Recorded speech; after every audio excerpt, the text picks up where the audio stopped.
The second chapter in biology of class 12th is reproduction in flowering plants. And flowering plants means angiosperms. तो flowering plants यहाँ पर लिखा हुआ है नाम. तो फ्लावरिंग प्लांट्स औरों से अलग कैसे हुए कि इनमें फ्लावर है, और angiosperm are the only flowering plants. Angiosperm में फ्लावर जो है वो क्या सेक्सुअल रिप्रोडक्शन का ऑर्गन है. Flower is an organ of sexual reproduction, यानी सेक्स ऑर्गन होता है. और प्लांट की सेक्सुअल मैच्योरिटी की एज में फ्लावरिंग होती है. और फ्लावर से पहले की स्टेज जो है उसको क्या बोलते हैं, फ्लोरल बड. फ्लोरल बड खुल करके ओपन होकर के जब फ्लावर बने तो उस इवेंट को बोलते हैं एंथेसिस, और पूरे फ्लावर की स्टडी को कहते हैं एंथोलॉजी. और अगर फ्लावर को कॉमर्शियल रूप से प्रोड्यूस किया जाए तो उसको कहते हैं floriculture. Floriculture is the commercial production of the flowers. तो फ्लावर वैसे तो इंसानी जिंदगी में बहुत सारे काम में आता है, लेकिन यहाँ पर हम सिर्फ बॉटनिकल पॉइंट ऑफ व्यू से बात करें तो फ्लावर के जो मेन वर्ड्स हैं वो आप 11th में पढ़ते हो प्लांट मॉर्फोलॉजी में, कि मेन वर्ड जो हो गए एंड्रोसियम, मेल सेक्स ऑर्गन्स जिसकी यूनिट को बोलते हैं क्या, स्टैमेन. फीमेल सेक्स ऑर्गन क्या है, गैनेसियम, जिसके की यूनिट को बोलते हैं कार्पेल या पिस्टिल. फिर पेटल्स हैं जो कि कोरोला के यूनिट होते हैं, और सेपल्स हैं जो कि कैलिक्स के यूनिट होते हैं. तो इस तरह से कैलिक्स, कोरोला और एंड्रोसियम एंड गैनेसियम ये हो गए इसके जो वर्ड्स हैं. लेकिन अभी हम सबसे पहले एंड्रोसियम यानी मेल सेक्स ऑर्गन्स की बात करें. तो एंड्रोसियम या मेल सेक्स ऑर्गन्स की यूनिट क्या हो गई, स्टैमेन. ये है एक स्टैमेन. स्टैमेन जिसको कि माइक्रोस्पोरोफिल भी कहते हैं. तो स्टैमेन के दो पार्ट हुए. ये ऊपर का पार्ट है एंथर, और एंथर के नीचे है ये स्टैमेन का फिलामेंट या stalk. This is the stalk और filament and this is anther. ये स्टाक या फिलामेंट जो होता है इसका ये प्रॉक्सिमल एंड है और ये डिस्टल एंड है. स्टाक या फिलामेंट का प्रॉक्सिमल एंड ये फ्लावर के थैलमस या रेसेप्टिकल से अटैच होता है, या कभी कभी डायरेक्ट पेटल्स पे भी अटैच होता है. यही एक क्वेश्चन नीट में आ चुका है. और फिलामेंट के ऊपर का ये पार्ट क्या हुआ, एंथर. एंथर में आप देखो यहाँ पर कि दो लोब हैं. तो ज्यादातर फ्लावर्स में एंथर बाई लोब्ड ही होता है, जिसको कि डाइथिकस भी कहते हैं. लेकिन अब इस एक लोब में दो चैम्बर होते हैं, और टोटल कितने चैम्बर हो गए, 1 2 3 4, ये 4 चैम्बर हो गए. दो लोब है और एक लोब में दो चैम्बर, तो टोटल कितने चैम्बर हो गए, 4 पोलन चैम्बर या 4 पोलन सैक्स. तो पोलन सैक्स या पोलन चैम्बर को ही बोलते हैं माइक्रोस्पोरेंजियम. अगर ये ट्रांसफर सेक्शन में देखें तो ये इस तरह से दिख रहा है, ये है ट्रांसफर सेक्शन. अब मान लीजिए कि ये इस तरह से पेन को हमने ले लिया, और ये है एंथर. ये एंथर है, तो एंथर में एक लोब ये हो गया, एक ये हो गया. 1 लोब 2 लोब, और एक लोब में इस तरह से 2 पोलन चैम्बर या पोलन सैक हैं. इधर 2 पोलन चैम्बर या पोलन सैक हैं. तो पोलेंस जो होते हैं वो माइक्रोस्पोर से बनते हैं. उनका चैम्बर यानी एंजियम जो सैक है उसको बोल दिया माइक्रोस्पोर के एंजियम. तो इस तरह से 1 2 3 4 ये 4 पोलन सैक्स जो हैं इन्हीं को माइक्रोस्पोरेंजिया बोलते हैं, जो कि 4 दिखाई पड़ रहे हैं. तो इनको क्या बोलेंगे, टेट्रास्पोरेंजिएट कंडीशन है. यही ट्रांसफर सेक्शन दिखा रहे हैं कि 1 2 3 4 ये 4 पोलन सैक्स क्या हुआ, 4 माइक्रोस्पोरेंजिया है. तो ऐसे डाइथिकस या बाइथिकस एंथर को हम क्या बोलते हैं, टेट्रास्पोरेंजिएट भी बोलते हैं. ये यहाँ पर हमने लिख दिया टेट्रास्पोरेंजिएट. अब ये चारों माइक्रोस्पोरेंजिया, ये पोलन सैक को हमने क्या कहा, माइक्रोस्पोरेंजिया. एंजिया का मतलब क्या हुआ, सैक, और माइक्रोस्पोर का मतलब जो पोलन ग्रेन बनाएंगे. और ये चारों माइक्रोस्पोर्स ये कनेक्ट होते हैं जिस टिश्यू से, इसको बोलते हैं कनेक्टिव. इस कनेक्टिव को कहा जाता है स्टेराइल, क्योंकि इस रीजन में कोई पोलन ग्रेन नहीं बनते हैं, बस यहाँ पर कंडक्टिव टिश्यू गुजरता है कनेक्टिव से. अब देखो कि जहां पर एक माइक्रोस्पोरेंजियम दूसरे से जुड़ता है तो ये एक कॉन्स्ट्रिक्शन होता है अंदर की तरफ। आप ऐसे देखो इन पेन से कि ये इस तरह से, ये अगर 4 माइक्रोस्पोरेंजिया हैं तो देखो ये एक लाइन जा रही है, ये क्या हुआ, ये अंदर डिप्रेशन, ये स्टोमियम हो गया, एक ये स्टोमियम हो गया, एक ये हो गया, एक ये हो गया, ऐसे 4 स्टोमियम हो गए। ये स्टोमियम जो होता है यही ऐसे फटता है तो एक लॉन्गिट्यूडनल लाइन ऑफ डेहिसेंस बन जाता है और अंदर पोलन ग्रेन जो बने होते हैं वो बिखर के बाहर आ जाते हैं पोलिनेशन होने के लिए। तो ये कॉन्स्ट्रिक्शन को क्या बोलते हैं, स्टोमियम बोलते हैं। And this stomium makes the longitudinal line of dehiscence. तो जब एंथर ये इमैच्योर रहता है तब तो ये सारे पोलन सेक्स आपस में कनेक्टेड होते हैं, लेकिन जब मैच्योर हो जाता है एंथर तो अंदर बने हुए पोलन ग्रेन्स के प्रेशर से क्या होता है, इनके बीच की दीवारें ये टूट जाती हैं। तो उस स्थिति में क्या होता है, ये जो 4 चैम्बर थे, एक इधर बड़ा सा एक इधर बड़ा सा, 2 ही चैम्बर नजर आते हैं मैच्योरिटी पे, क्योंकि उनके बीच की कॉमन वॉल्स ही टूट जाया करती हैं। अब यहाँ पर हमने एक माइक्रोस्पोरेंजियम या एक पोलन सेक का डिटेल ट्रांसफर सेक्शन स्ट्रक्चर दिखाया हुआ है। तो आप देखो कि सबसे पहले सबसे ऊपर ये क्या है, ये एपिडर्मिस की लेयर है। एपिडर्मिस के नीचे आती है एंडोथीसियम। एंडोथीसियम जो होती हैं ये सेलुलोजिक फाइब्रस सेल्स होती हैं। सेलुलोज फाइबर्स के इनमें डिपोजिशन ज्यादा होता है, ये थोड़ा मॉइस्चर एब्जॉर्बिंग यानी हाइग्रोस्कोपिक नेचर की भी होती है और ये सूखती भी हैं। तो एंथर की मैच्योरिटी पे यही एंडोथीसियम की जो सेलुलोजिक फाइब्रस सेल्स हैं ये सूख जाती हैं और इन्हीं के सूखने से क्या होता है, स्टोमियम ऐसे फट जाता है तो हजारों पोलन ग्रेन्स निकल के बाहर आ जाते हैं। इसको बोलते हैं क्या, एंथर डेहिसेंस। फिर ये एंडोथीसियम के अंदर 2 या 3 लेयर्स होती हैं जिनको बोलते हैं क्या, मिडिल लेयर्स। अब ये ऊपर की 3 लेयर्स हो गई, सबसे ऊपर एपिडर्मिस, फिर एंडोथीसियम, फिर मिडिल लेयर्स। यही तीनों लेयर्स एक तो अंदर के पोलन ग्रेन का प्रोटेक्शन करते हैं, प्लस एंथर को फाड़ करके डेहिसेंस करके पोलन को रिलीज करने में भी हेल्प करते हैं। और सबसे अंदर की जो लेयर हमने बनाई है ये टैपिटम की है। टैपिटम पे ध्यान देंगे, बहुत इंपॉर्टेंट है ये, इस पे क्वेश्चंस बहुत आते रहते हैं। तो टैपिटम की लेयर ये सिंगल लेयर है, इनर मोस्ट होती है और टैपिटम की जो सेल्स होती हैं इनमें न्यूक्लियस एक से ज्यादा होता है।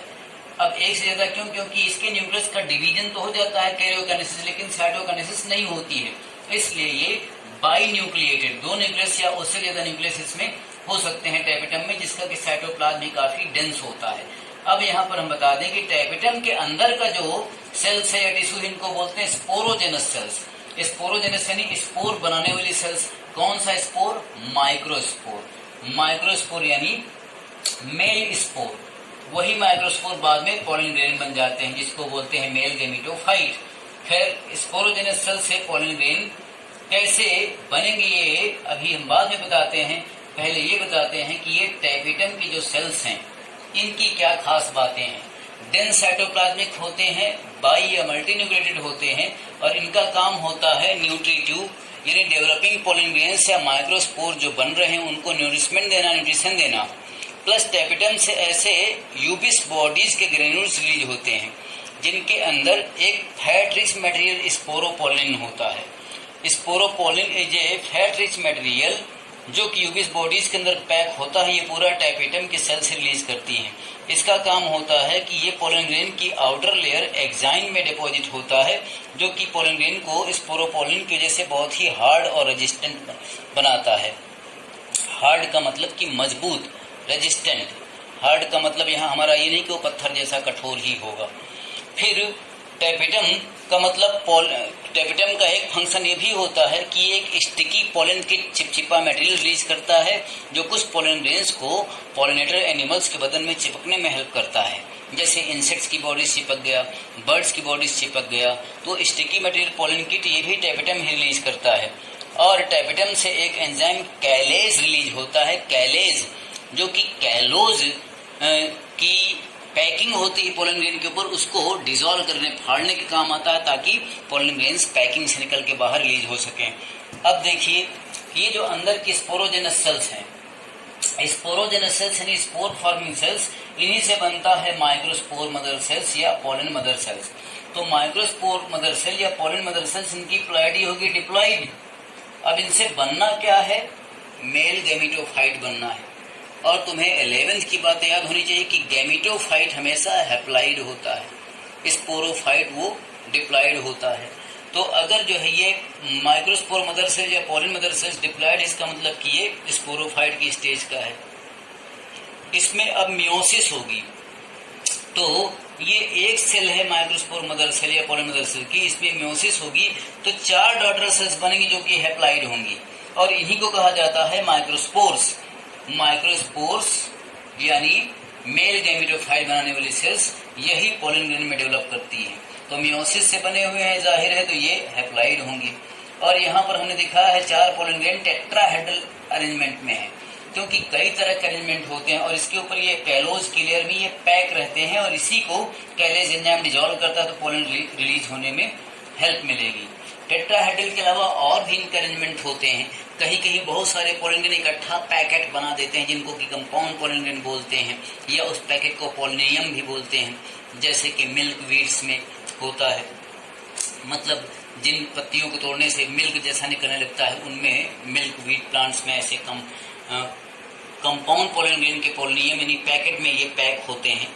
और कहीं कहीं अलग शेप भी होता है, टी के शेप में होते हैं ये, या आइसोबायलैटरल डेकोसेट, बहुत सारी बातें हैं लेकिन इतनी इंपॉर्टेंट बात नहीं। ज्यादातर पॉलिन ग्रेन्स ये टेट्राहेड्रल शेप में ही होते हैं।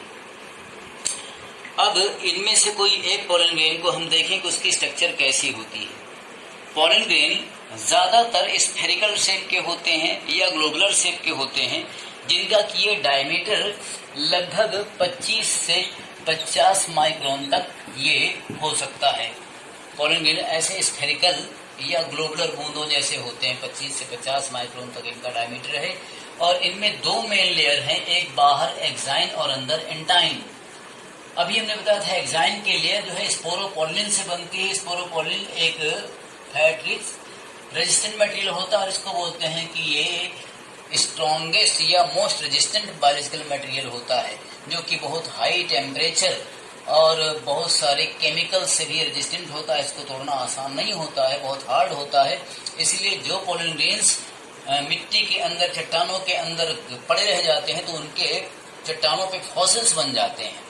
तो फॉसिल्स क्यों बनते हैं? क्योंकि बहुत हार्ड होता है। ये biologically most resistant material sporopollenin को कहा जाता है और पत्थरों तक में इसके निशान बन जाते हैं, इतना रेजिस्टेंट होता है। तो उन फॉसिल्स को क्या बोलते हैं? पैलिनो फॉसिल्स, पॉलिन ग्रेन के फॉसिल्स, या बहुत माइक्रोस्कोपिक फॉसिल्स इसलिए माइक्रो फॉसिल्स भी बोलते हैं। तो ये बाहर का एक्साइन हो गया। और एक्साइन की डिजाइन ऐसी होती है कि अलग अलग तरह के, अलग अलग प्लांट के फ्लावर्स में अलग अलग तरह के डिजाइन के पॉलिन ग्रेन्स इसलिए आते हैं क्योंकि एक्साइन का जो अरेंजमेंट है इसकी डिजाइनिंग थोड़ा सा अलग अलग होती है। एक्साइन कहीं कहीं बिल्कुल नहीं होता, अब्सेंट होता है। तो जहाँ एक्साइन अब्सेंट होता है वहां पर एक पोर बन जाता है जिसको बोलते हैं जर्म पोर या जर्म फरो। इसका नंबर 1 या 1 से ज्यादा 3 तक हो सकता है। तब अंदर की लेयर है एंटाइन। ये एंटाइन जो है बनी होती है पेक्टिन और सेल्लोज यानी पेक्टोसेल्लोज की। तो जहाँ जर्म पोर है यहाँ पर एक्साइन लगभग अब्सेंट होता है, तो इसके अंदर का एंटाइन पेक्टोसेल्लोज थोड़ा सा और ज्यादा मोटा होता है प्रोटेक्शन करने के लिए। और ये पॉलिन ग्रेन के अंदर की जो सेल है इसके अंदर एक न्यूक्लियस है और इसके अंदर, हालांकि पॉलिन ग्रेन अभी ये डेवलपिंग है, अभी हम इसको माइक्रोस्पोर कहें तो ज्यादा अच्छा है, लेकिन माइक्रोस्पोर का भविष्य ही पॉलिन ग्रेन होता है या माइक्रोस्पोर ही पॉलिन ग्रेन में कन्वर्ट होता है। तो इसके अंदर साइटोप्लाज्म में भी काफी न्यूट्रिएंट्स होते हैं और फैटी एसिड मटेरियल होते हैं रेडिएशन से न्यूक्लियस को बचाने के लिए। फिर ये जर्मपोर जो होता है इसका काम ये होता है कि अंदर की एंटाइन एक्सटेंड करके ये बाहर आकर के पॉलन ट्यूब बन के आ जाती है। तो for the emergence of pollen tube at the extension from एंटाइन ये जर्मपोर एग्जिट देता है। इसके लिए जर्मपोर बना होता है एक्साइन की अब्सेंट पॉइंट पर। तो एक्साइन यहाँ पर नहीं होता या तो बहुत ह्यूमन और पतला होता जो कि पॉलन ट्यूब के प्रेशर से फट जाएगा। अब ये माइक्रोस्पोर है भी, ये जो माइक्रोस्पोर है ये पॉलन में डेवलप कर रहा है, बन रहा है।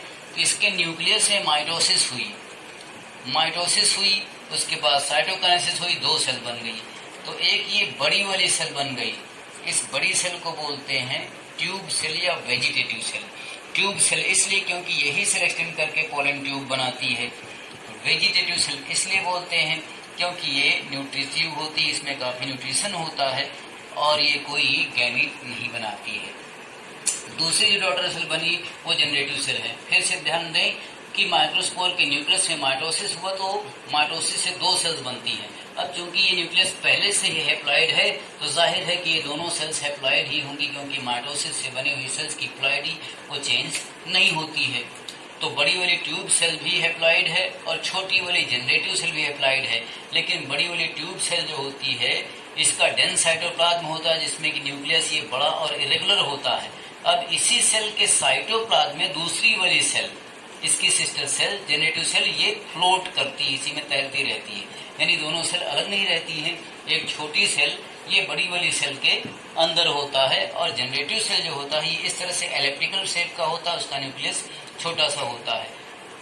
ये इंटाइन ऑफ द ट्यूब और generative cell extend from through जो जर्म पोर और जर्म फ्रो मेकिंग द पोलन ट्यूब। तुम्हें जान के हैरत होगी कि पोलन ट्यूब की डिस्कवरी सबसे पहले एक गणितज्ञ ने की थी। एमएससी नाम के एक मैथमेटिशियन थे इटली के, उन्होंने पोलन ट्यूब की डिस्कवरी की थी। और ये अभी आप देख रहे हो कि टू सेल्ड स्टेज है ये पोलन ग्रेन की, एक लार्ज ट्यूब या वेजिटेटिव सेल और एक स्मॉल जनरेटिव सेल। ये टू सेल्ड स्टेज है। इसी स्टेज पे 60% केसेज ऑफ पॉलिनेशन होता है। 60% केसेज में पॉलिनेशन जो होता है वो टू सेल्ड स्टेज पे होता है। और इसके बाद फिर एक और माइटोसिस होती है इस जनरेटिव सेल के अंदर। तो इस जनरेटिव सेल में एक बार और माइटोसिस हुई, तो इस जनरेटिव सेल से क्या हो जाएगा, दो सेल्स और बन जाएंगी। तो ये दोनों सेल्स बन जाती, इन्हीं को बोलते हैं ये टू मेल गैमेटोफाइट बन गए, टू मेल गैमीट सेल्स। यहाँ पर टू मेल गैमीट सेल्स बन गई, तो अब हम पोलन ग्रेन को क्या बोलेंगे, गैमेटोफाइट स्टेज हो गई।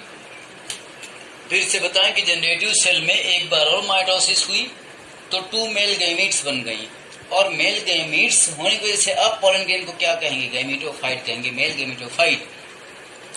जनरेटिव सेल की माइटोसिस से तो टू मेल गैमीट बन गए, लेकिन इसका क्या हुआ, जो ट्यूब सेल है या वेजिटेटिव सेल है, ट्यूब या वेजिटेटिव सेल का जो न्यूक्लियस होता है धीरे धीरे करके ये यहाँ पर आकर डिजेनरेट कर जाता है। लेकिन अभी भी आप देखें कि इस स्टेज पे कितनी सेल्स हैं, 3 सेल हैं। एक तो ये जो पोलन ट्यूब बना रही है क्या, ट्यूब या वेजिटेटिव सेल बड़ी सी, जिसका कि न्यूक्लियस डिजेनरेट कर जाता है लास्ट में, और 2 सेल छोटी छोटी ये मेल गैमीट की सेल। तो 2 मेल गैमीट और एक ट्यूब या वेजिटेटिव सेल, कितनी सेल हो गई ये, 3 सेल्ड स्टेज। तो 3 सेल्ड स्टेज पे भी 40% केज में पॉलिनेशन होता है। This is the 2 sailed stage of pollen grain at which 60% case of pollination in angiosperm take place, and rest 40% case of pollination takes place in this 3-celled stage having 2 male gamete cells and 1 tube or vegetative cell. Pollen release होने के बाद anther dehiscence होगा, pollen release हो जाएगा तो pollen कितनी देर तक जिंदा रहेगा ये थोड़ा वेरिएबल होता है। व्हीट और राइस जैसे सीरियल्स में आधे घंटे तक ही जिंदा रहने की क्षमता होती है, 30 मिनट्स तक। लेकिन कुछ ऐसे प्लांट की फैमिलीज हैं जहां पर ये बहुत हाईली रेजिस्टेंट होते हैं, बहुत टेम्परेचर को भी बर्दाश्त कर लेते हैं। हालांकि पोलन की वायबिलिटी इस पर भी डिपेंड करती है कि वातावरण में कितनी नमी है, कितनी गर्मी कम है या ज्यादा है। तो कुछ फैमिलीज हैं जैसे कि रोजेसी फैमिली है, रोज वाली, लेग्यूमिनेसी फैमिली, लेग्यूम दाल वाले, दलहनी, अरहर, चना, ये सब जिसमें होते हैं, इनकी फैमिली लेग्यूमिनेसी होगी। सोलनेसी फैमिली, इनके फ्लावर्स के पोलन ग्रेन जो होते हैं ये महीनों तक जिंदा रहते हैं, वायबल रहते हैं, यानी जर्मिनेट करने की इनमें क्षमता होती है। कुछ पोलेंस ऐसे भी होते हैं जो हवा में उड़ करके इंसान की सांसों में नाक के जरिए जाते हैं तो एलर्जी कॉज करते हैं, जिनको बोलते हैं एलर्जिक पोलेंस, पोलन एलर्जी। जैसे कि पोलन एलर्जी कॉज करने वाले जो प्लांट्स हैं, इसके एग्जाम्पल में पार्थेनियम या कैरेट ग्रास कुछ बाहरी देशों से इंपोर्ट करके गलती से व्हीट के साथ आ गए थे। तो इंपोर्टेड व्हीट के साथ आए हुए पार्थेनियम या कैरेट ग्रास के पॉलेंस जहां भी गए, बहुत से लोगों को इनहेल हो करके, यानी अगर एयर से पॉलिनेशन हो रहा है इन पोलन ग्रेन्स का तो वो एयर के जरिए सांसों में चले गए तो लोगों में एलर्जी कॉज करते हैं। जैसे कि अस्थमा का अटैक आ सकता है या हे फीवर जैसे एलर्जी, बहुत ज़्यादा नाक से पानी, आंखों से पानी निकलने लगना, चेहरा लाल पड़ जाना, ये सब हो जाता है पोलन एलर्जी से। लेकिन ज़्यादा फ्लावर्स ऐसे नहीं हैं, जैसे पार्थेनियम या कैरेट ग्रास हो गया, अमेरंथस हो गया, चिनोपोडियम हो गए, ऐसे कुछ ही प्लांट्स हैं जिनके फ्लावर से के पोलन से पोलन एलर्जी होती है। पॉलन की सेल्स के, खासकर ये ट्यूब या वेजिटेटिव सेल, इसके अंदर बहुत अच्छा न्यूट्रिएंट्स होते हैं। इनमें प्रोटीन होता है, फैटी एसिड होते हैं, कार्बोहाइड्रेट्स होते हैं। अच्छा न्यूट्रिशन होने की वजह से पॉलन के कैप्सूल या टैबलेट्स या सिरप भी अवेलेबल होते हैं, जो कि बहुत सारी कंट्रीज में एथलीट्स जो होते हैं, खिलाड़ी, वो खा करके अपनी तंदुरुस्ती को बढ़ाते हैं। या घुड़दौड़ में इस्तेमाल करने जो रेस रेस करने वाले हॉर्सेज होते हैं, उनको खिलाया जाता है उनकी ताकत, मसल बल बढ़ाने के लिए। तो पॉलन अच्छे न्यूट्रिएंट्स भी होते हैं। अब आगे हम बताएंगे कि पॉलन का अपने फ्लावर्स रिलीज होकर के, यानी स्टेमेंस के एंथर से रिलीज होकर के फीमेल सेक्स ऑर्गन यानी गाइनीशियम के स्टिग्मा तक पहुंचने का जो सफर होता है, पोलिनेशन, वो कैसे कैसे होता है।